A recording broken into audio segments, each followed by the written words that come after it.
Hey gang, and welcome to A Podcast Named Scooby-Doo.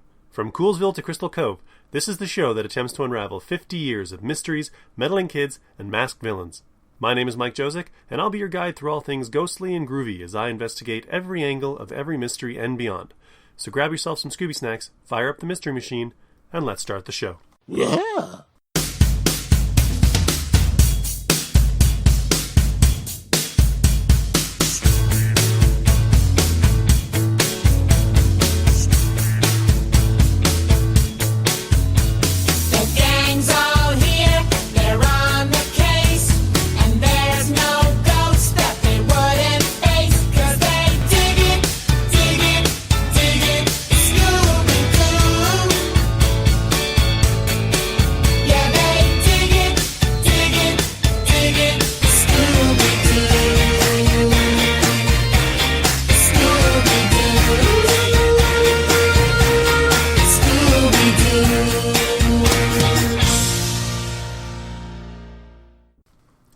Hey Scooby fans, and welcome back for a brand new installment of A Podcast Named Scooby-Doo. We've got another great interview this time around. I feel kind of bad with the last episode being kind of a retread, posting an isolated audio commentary with Tom Conkle. Technically, you've probably heard it before if you listened to our first episode. Sure, it was a little bit different. Still sort of technically counts, but still feel like I cheated you a little bit, so we're back to full-on interview this episode, and actually this interview is going to be a two-part interview, so I'm actually thinking maybe I'll release the first part now, and instead of waiting till the beginning of next month, I might, at some point in the next couple of weeks, just post the second part of the interview and kind of have it all happen in February here. So we'll see how that goes.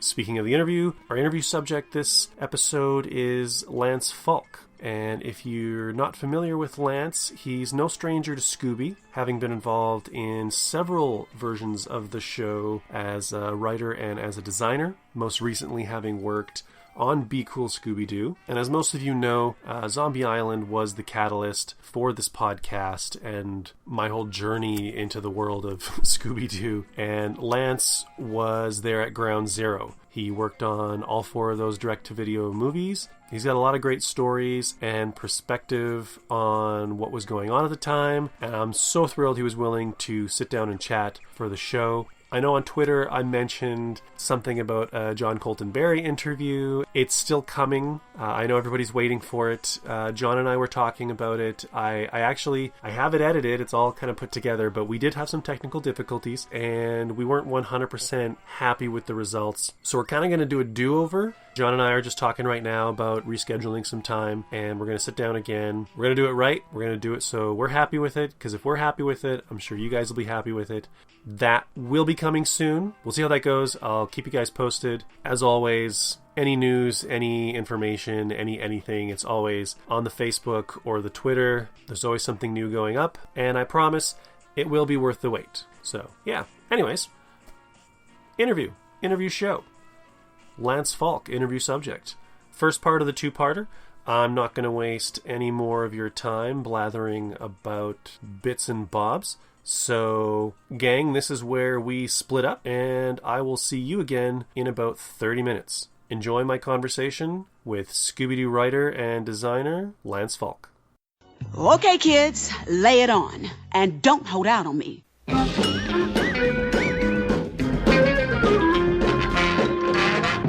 All right, so when I initially contacted you, I was speaking more specifically about Zombie Island, but you were kind of involved in all four of those films? Yeah, the first four. Yeah. And actually, I do have a juicy story or two about how the ball got rolling in general on those things. But, excellent. Those are questions I have.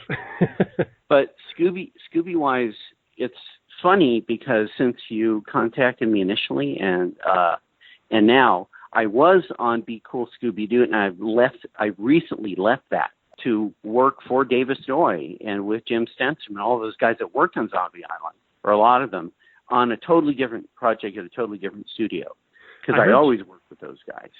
I heard you mention you did that SWAT Kats commentary from that anime convention, and you made a comment about SWAT Kats maybe coming back? Well, the creators of the show actually own it. because when they sold that show to HannaBarbera, they retained the rights, which is something would be totally unheard of these days. No kidding.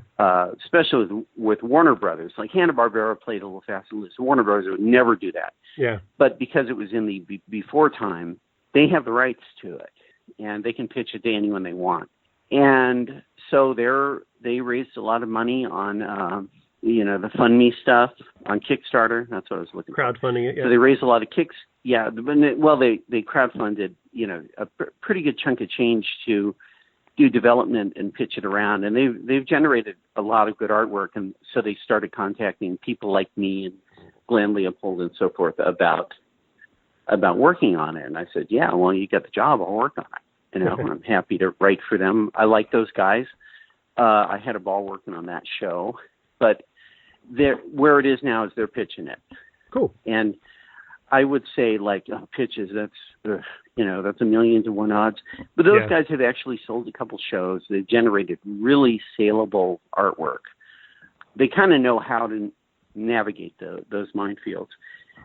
And so I would say they have a better chance than most people of selling something.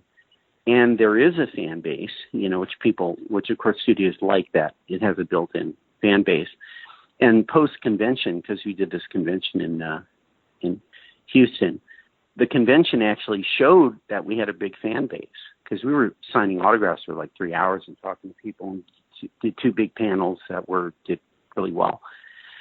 So, and the head of the convention is a fan of the show, which is why we got invited to it.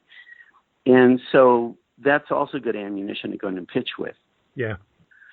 So they have that in their corner. Also, they're great artists and great pitch artists and things. So they can put together an amazing Bible with beautiful artwork in it. And they even go so far as to draw, here's what it would look on T-shirts and backpacks and skateboards and things. So they're even dialed in that sense, So they're running around. And if they get it going, I'm one of the guys that will write on it. Excellent. And Glenn Leopold, the head writer on the show. Yeah.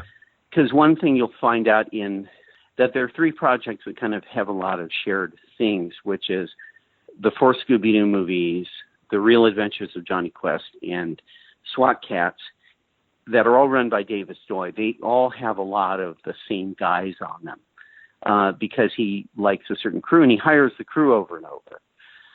And right now I'm on a project of that nature. And for a while we were at a company called SD Entertainment that's no longer.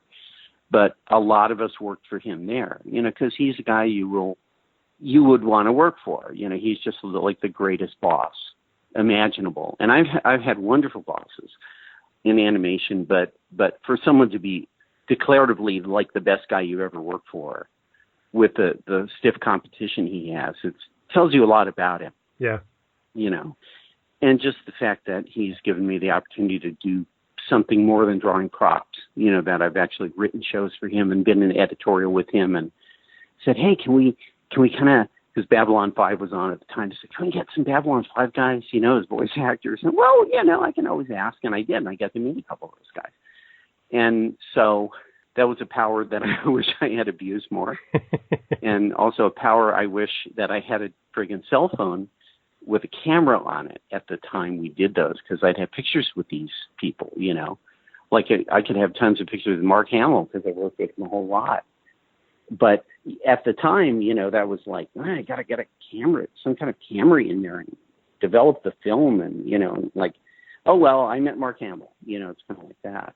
Now, going forward, if I ever have those opportunities, you bet I'm going to ring that bell, Did they do any behind the scenes, still photography or anything for those voice sessions during No. None of that? No. I think that's more common now because of DVD extras and things like that. Right. But whenever you see those things, they're always put together by, by the studio. So they have executives and talking heads and marketing people, and they don't really talk to the people that make the damn things. Yeah. Has been my experience. Well, an example, there was a Johnny Quest DVD set about the classic show, and they didn't actually talk to anyone who worked on the show. they talked to, Alex Ross and Dan Reba and Brad Bird and me, and a few other guys, because we're sort of articulate enthusiasts of Johnny Quest. But I don't know if they even tried to get Tim Matheson, who worked on it. I don't know if they tried to get Mel Kiefer, who's a layout guy who's still alive, that worked on it. I mean, not a whole lot of guys are alive that worked on it, but there were some around at that time. You know. I haven't heard Matheson talk about Johnny Quest at all, like in decades. So I don't know if he'd even be interested in that. But you never know, right? You don't ask, you don't know. Well, here's another crazy thing. Is I have a friend who is a live action prop master, and he was doing a show called Without a Trace, which was a police procedural show for 7 years, and he was on that. Matheson came in to direct an episode because he does the occasional TV directing gig. Yeah. And and he was on the West Wing and so forth. But so my friend said, "Oh, get down there. Johnny Quest is here." And I went, "Shit." And I dropped everything. I went over. And even though he was directing, my friend told him and said, "Listen, this guy's like beyond a Johnny Quest fan. He's kind of an expert on it." And he was friends with Doug Wilde, who, created the show, and he worked for him, that kind of thing. And would you talk to him? He says, "Yeah, oh, yeah, I'd love to talk to him." And I sat down with him and kind of interviewed him just for me. Like, I never recorded it or transcribed it. I just what I've always wanted to know, and asked him about a bunch of questions. And I never really transcribed it because I would hate to misquote him, because I didn't really document it. It's just like, oh, yeah, I've always wanted to know that. Now I kind of know it. And just to talk to the guy that was Johnny Quest was a great pleasure for me. And I wasn't thinking of posterity, So, and I regret, I have that regret, and I have it like Robert Patrick was somebody who was like the first guy to use him for anything animation-wise. Just because I thought he had a cool voice, and we got him in there. And this is, right after Terminator 2 and that kind of thing. And they didn't document any of that. Mark Hamill, Mark Hamill would actually know me if he saw me, even though it's been years. And I saw Star Wars 100 times, man. And moving forward, should those rare opportunities arise, I will be in it. But even the show I'm on now with Davis, it's pre-written by the client. It's a preschool thing that I'd be awful at anyway. It's like a little kid show. It's Curious George. I'm just not the right guy to write on that. I can design anything, but and what call do you have for Robert Patrick? To come in and work on Curious George. You really don't. So anyway, I assume we're rolling now anyway. Yeah. Oh yeah. Okay. Cool. Okay. Well. All right, take it away. Okay. The first person I contacted was Jim, and he told me that he's put Scooby-Doo in the rearview mirror for many years. Yeah. Wished me luck and said the person you need to talk to is Lance. He said Lance knows everything. So. Oh, that's funny. He set me up. Well, Jim's not a chatty fellow, even though he's a very loquacious writer. He's not really. I'm really tired. It's a hassle to him. But I like the sound of my own voice, I think, more than Jim does. So Jim is a masterful designer and a pretty darn good writer too. And Jim loves himself some monsters. Loves monsters. So Scooby-Doo was always fun for him to work on because he would do the monsters. And Zombie Island, he had a field day because he got to do all those Civil War zombies and all those pirate zombies and things like that. And that was always a pleasure, for him. And then they would bring him in for other movies down the road after we were kind of off the project. They'd bring him in for, like there was a space one he designed, I think, and a dragon one I think he designed. And then he kind of retired.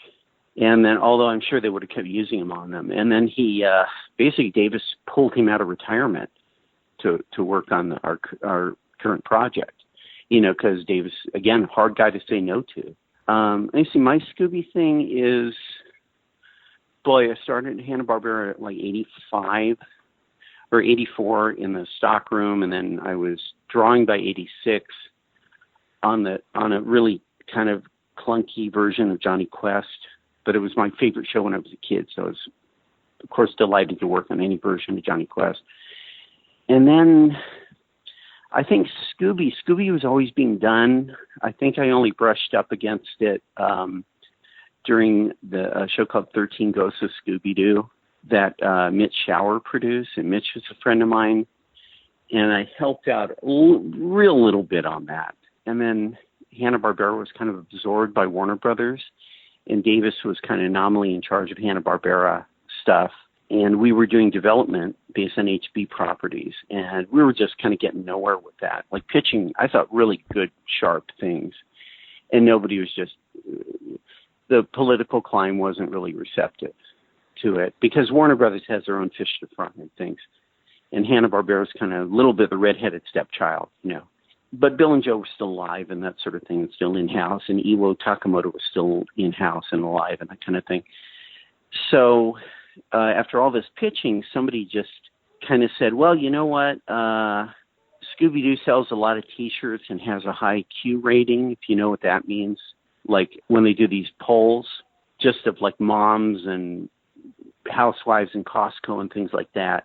Like, who of these have you heard of? And Scooby-Doo scores really high in the general public. About people just seem to know who he is because he was always on. So they said, you know, Scooby has a high Q rating, so what we're going to do is we're experimenting with direct-to-videos. Let's do direct-to-video. So this development crew, why don't you just make a Scooby-Doo movie, you know?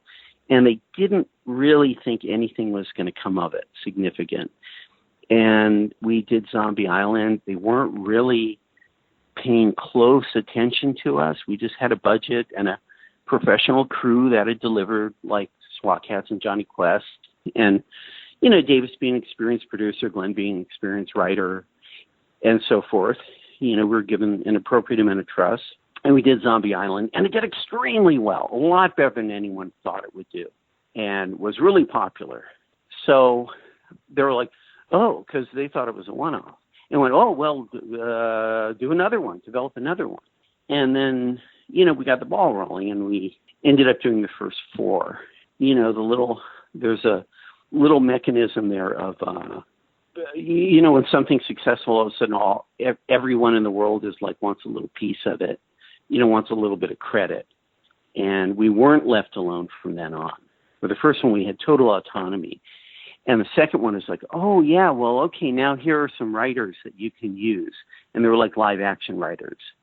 And we're like, well, we don't need writers. We have Glenn, we have Lance, we have Jim can write, you know, Davis can write. Yeah, but we want you to use these guys because they're kind of prestige-y because they've written live action, da-da-da. And all of a sudden it kind of started heading south. And we got a script from these guys, and there were some ideas in there that were solid ideas, but it didn't work for what we were doing, which I'll circle back to. And so we had to do an emergency fix-up and rewrite of it, and did that, and then kind of made it work. Like, and that was Witch's Ghost. And the whole last third of Witch's Ghost is ours, because it used to end with an unmasking, and there was no real monster. And we added the whole last act where there's actually a real witch's ghost. So then they kind of left us alone. We did the third one, and that was the one I wrote with Davis. That went really well. We had a ball doing that. And then once again, on movie 4, a writer was forced on us. And that script was very problematic, which is the most polite way I can say that. And it was very difficult, and it required a lot of work on our end to even get it coherent and even in format. And it showed someone's lack of experience in asking for certain things that are very, very difficult to animate unless you're doing a feature film. Are we talking about Alien Invaders now? No, now we're talking about Cyberchase. Okay. And Alien Invaders went like a glove. I co-wrote that. Yeah. You know, that went great. But then we were given the script for Cyberchase, and it was just a mess. It was a hot mess. And we sort of like, okay, we'll do this one, but from now on we get to write these things, because this is the second time you foisted writers on us, and it was really problematic. And so we knocked that thing out, kind of held our nose, knocked it out. And then immediately the same writer who apparently was under contract, even though he'd never written a script before. We were given another script by that writer. And it was even worse. And it was just like, wow. And everybody read the outline. It was just an outline. Everyone read the outline. we kind of all came out with like pages and pages of here's why this doesn't work and why it's a bad idea and why we're going backwards instead of forwards. And it's actually stealing stuff from our stuff, and... So what was so off about them? Well, they didn't really adhere to any format, existing format. They weren't written in the format of an animation script, first of all, so they all had to be kind of converted to that. Because animation format is very different than live action. One of them didn't really have like a mystery that could be solved. It just kind of had an electrical bad guy running around at the end to catch him. And we said, well, that isn't what Scooby is it? So, and later on we got a note, oh, by the way, here are some suspects who could be the bad guy. So we're supposed to figure out this mystery, and how do you do that without just throwing it out and rewriting the whole thing? Because here's a shopkeeper and he's suspicious, and here's this one. So you're the writer and we have to create the mystery? That was actually something I was going to ask you about a little later on, because when I just watched Cyberchase again this evening, before talking to you, and I was thinking, this is more of just like a long-form romp. There really isn't a mystery here. It's a hot mess. When it's easy to write like, and now they're here, and now they're here, and now they're here, and somebody has to design all that stuff, And you do these montages or this bop, bop, bop, bop, bop, bop. And it's like, well, someone has to physically draw those things. I know on paper you say it's a 2-second gag. But for us, it's like somebody spends a week drawing it, and then you multiply that by 100 because someone, chasing the creature is chasing the creature around a merry-go-round. Well, if you really think about the art of animation and drawing a merry-go-round, it is almost impossible because you have horses going in perspective in a circle, bouncing up and down and rocking back and forth, and layers of horses sliding in front of other layers of horses and things. If you think about a merry-go-round, nobody can animate that unless it takes a year or you do it in CG. It's just something as anybody remotely experienced would never ask for that because it's just insane to ask for that. It's like a lattice work roller coaster and the camera trucks left to right. Well, if you don't build that in CG, somebody's got to draw that, and that becomes their career. And it's just unreasonable, and I'll give you an example. Like in the end scene of Roger Rabbit, it's like every character ever that they had the rights to it. And they knew what that required. And my friend Tom Cito was assigned those 2 or 3 shots at the end, and he was given a year to do them because that's what it took. And he had assistants,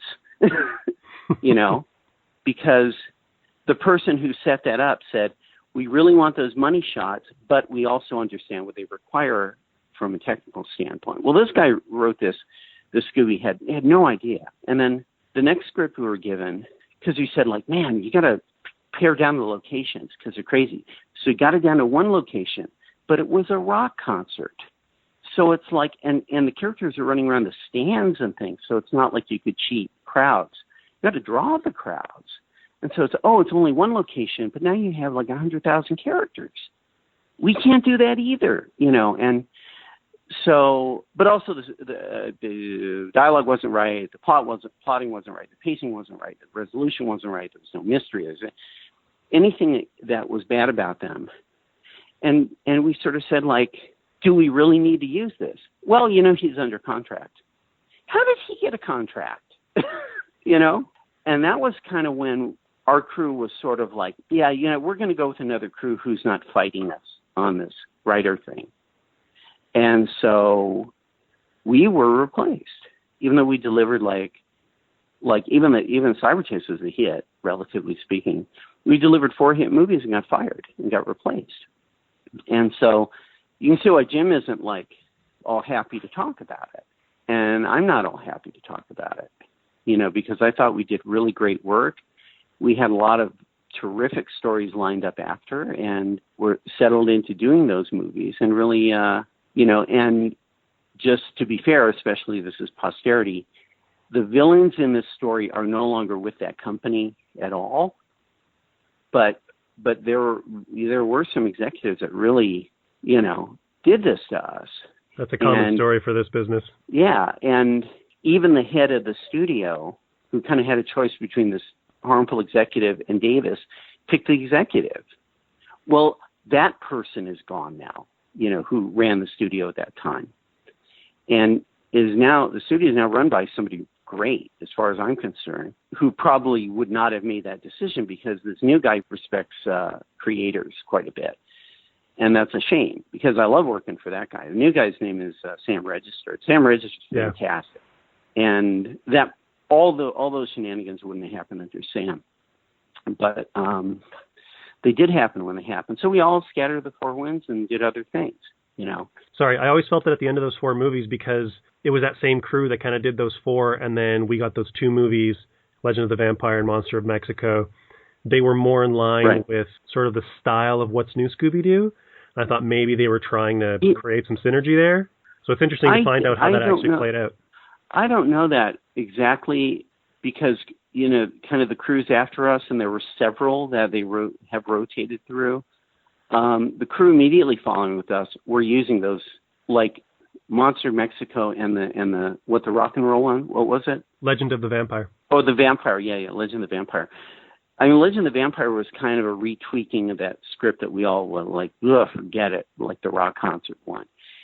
And they kind of, I think they were more willing to play ball, and do terrible stories that didn't work. And, for a while, a fellow named Joe Sitka was doing a really good job with it. And I think currently it's like, Spike and Tony, who were terrific and did the Kiss one recently and did a couple of wrestling ones. And those are really good. But I was on other stuff by then, I was kind of out. I did help Joe Sitka by designing the props for the Sword of the Samurai one, which is years and years ago, somewhere in the middle of the batch. I have no idea how many of those things they've done since Zombie Island, honestly. From Zombie Island to like Scooby Wrestling Part 2. Maybe they're 20 or 30 or... They're close to 30. Something of those. Wow. Well, There's pretty much been one every year since you guys started in 98. Well, I'll tell you, they spent some money on them. And for the most part, they have pretty good people. And for the most part, they have pretty good scripts. We just have this little bad transitional period, with our third script or our fourth script. And then the first couple the next person did. And I think that problem kind of like, as you knew it would shake itself out. Like they just couldn't keep using inept bad stories that were impossible to storyboard. So I think, it was a self-correcting phenomenon. But by then we were gone. We were kind of done with it.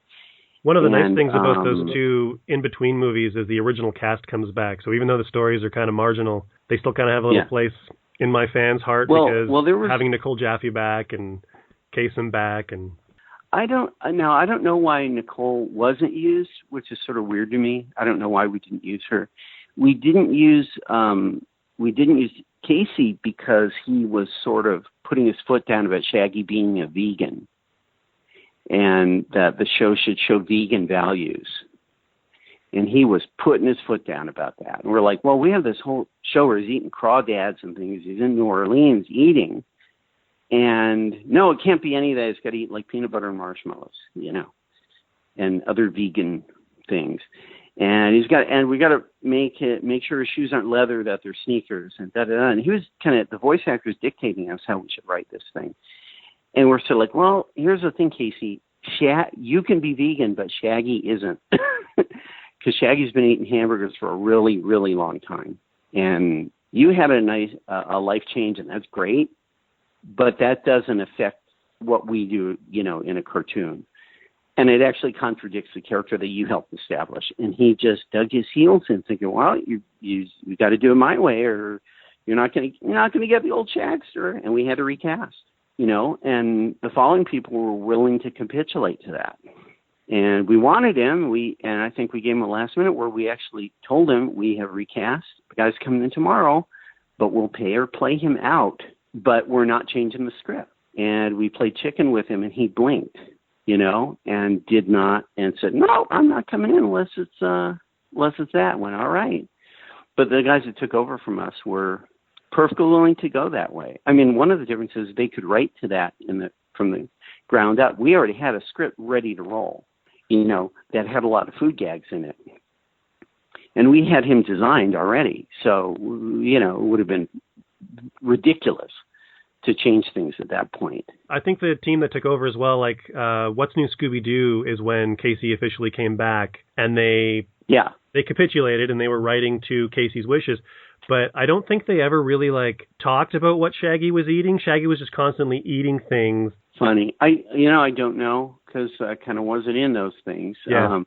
When I was doing when I was doing samurai, I was drawing lots of sushi. So I don't think it was a thing by then, but that's just, I don't think there are any bad guys there. It's just something we weren't going to do. Right. I can't speak about the other voice actors.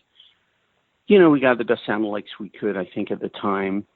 It's just sort of the way it is, but it sets a really bad precedent when your voice actor is kind of dictating, what we're going to do. And especially in a case like that where it's like, you kind of, if that was something, but Zombie Ollie remembers the first new real Scooby thing in a while. And yeah, I wanted to touch on that. So, yeah. Because when Pup Named Scooby-Doo went off the air in 91, there was a good 6 or 7 years, almost half a decade with no Scooby-Doo. And right now, Scooby-Doo's kind of identified. He's like the Mickey Mouse of sort of the Hanna-Barbera family of characters. He's the most recognizable right now. Yeah. And that was a time where the public didn't really care about it, but sort of what was the feeling internally at Hanna-Barbera or Warner Brothers about the property? Was it just another group of characters that you could maybe do something with? No, I think from Zombie Island onward, they just said, "Oh, this will sell no matter what," kind of okay, they're tent poles at Warner Brothers. There's all the Warner Brothers characters, but they, classic Warner Brothers, but they lean on the Looney Tunes characters, even though there are other things in that library, but they lean on the Looney Tunes characters. They have all the DC comics. They lean on Batman really heavily, right? So they'll do an occasional Superman thing, they'll do an occasional Justice League thing, although Batman tends to be front and center, but they'll always do a lot of Batman stuff. And so everything DC has. And once in a while, they strayed from the reservation, did a Wonder Woman direct-to-video and a Green Lantern direct-to-video. Didn't do all that well compared to a Batman one. So they tried, but it's, like in Lance's humble opinion, you are supposed to build the brand, just keep doing it. But Batman the Animated Series always did better than the Superman series, And the Superman series was great, and it was done by all the same guys who did Batman, but Batman always did better. So if it were me, I'd bite the bullet. I'd do 65 Wonder Womans and just get them out there, and then I'd start doing Green Lantern, Green Arrow, or whatever. And I think Justice League, when they did Justice League Unlimited, it was a genius show, and they should have just kept doing it, because it's a platform to launch other characters. But they chose not to, or the network we were on, might have been Fox or whoever, chose not to. But, and then what's the fourth thing? The fourth thing, let me see. Well, Hanna-Barbera, it's with a vast Hanna-Barbera library, they're kind of focused on Scooby, and right now they're always doing a Scooby series and always doing a Scooby direct-to-video. And the direct-to-videos tend to be more on model and more traditional, and the series tends to be a little experimental. Be Cool is experimental, Mystery Inc. was experimental. For sure. Shaggy and Scooby Get a Clue was definitely experimental. And so for people who are complaining about Be Cool, and there were a bunch of them before it came out, they just saw those drawings and it looks like Family Guy, da-da-da. I said, listen, if you want regular Scooby-Doo, we still do those. We still do them. And they look like 1969, only, with a better budget. And they're great. But in TV, we have had latitude to play, and I absolutely applaud Warner Brothers for taking that approach, because you have your cake and eat it too, And I was one of those people complaining. I was such a fan of Mystery Incorporated in it, and then I saw the Be Cool stuff, and I thought, that's not Scooby-Doo. And then I forced myself to watch an episode or two, and I was like, this is so clever. This is so well written and performed and animated. Like, everything about it is just really good. Yeah, and I get why looking at the raw drawings is a little off-putting at first, but when you realize the style of humor on it, the style of humor would not be conducive to those Iwo Takamoto models. They need to be a little weird looking because Daphne's wearing a beard and, and the Mystery Machine's chitty chitty bang bang and things like that. And so you kind of have to lean into the pitch and make the characters look a little weird to work with that sense of humor. And I think John, the head writer on that show, I almost said R. John Colton-Berry? But yeah. He's just great. His stuff's just really funny. And I laugh out loud reading his scripts. And he comes up with great monster ideas that are very, very unusual, and comes up with really nice, tangible mysteries that are fair to the audience, but they're very twisty and turny and clever. He's a clever guy. And I'm a big fan of his, I have to say. I'm thinking about digging and seeing what else he's done. He's a fairly young guy. But I said, it sort of, he strikes me as I remember first reading some Paul Dini stuff. And wow, this guy's great. What else has he done? I found he did some Tiny Toons, and I dug into those. And I said, geez, these are great. This guy's a really great writer, So I think John has got something going on, and the strength of that show, and I'm proud of what I did on it, and I think we had great designers ultimately. But John is I think he's the star of that show. And whatever virtue it has, it's really all about that. It's like I did the props for this direct-to-video Flintstone WWE thing, this wrestling thing. And I think I knocked it out of the park, and I think the background guy really knocked it out of the park. And the character designer, Shane Glines, who's great, who's like a genius.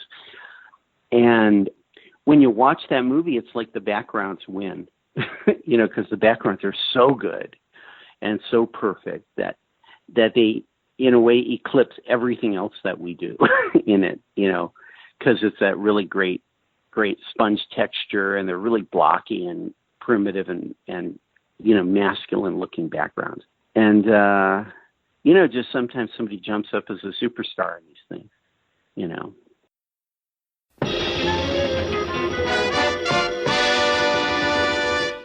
And we're back. And that brings a close to part 1 of my interview with Lance Falk. I hope you enjoyed it. I had a hell of a lot of fun talking to Lance. He was a great interview subject. I think there's a lot more great stuff coming in part 2. So keep your eyes and ears peeled for that. There really isn't a lot more to say, so I'll just remind everyone to like the Facebook page, follow me on Twitter, and share. Share the show with everyone you know who might dig the do like we do. And if you get the show off of iTunes, while you're there, it only takes a second. Be sure to rate and review the show. The higher the rating, the better it is for the podcast.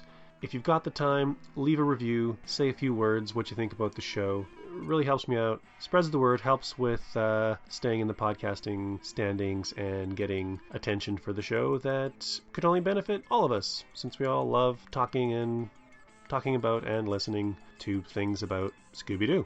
Thanks again so much for listening. Be sure to join us for part 2, which will be coming soon. And as always, stay cool, and we'll see you next time. Take care. Everybody cheer! This is how we solve the mystery. This is how we solve the mystery. So in summation, this narration is my donation to the art of mystery solving dictation. And here's what the bad guys say when they play where the law forbids. Would have gotten away with it too if it wasn't for you meddling kids. This is how we solve the mystery. Bye.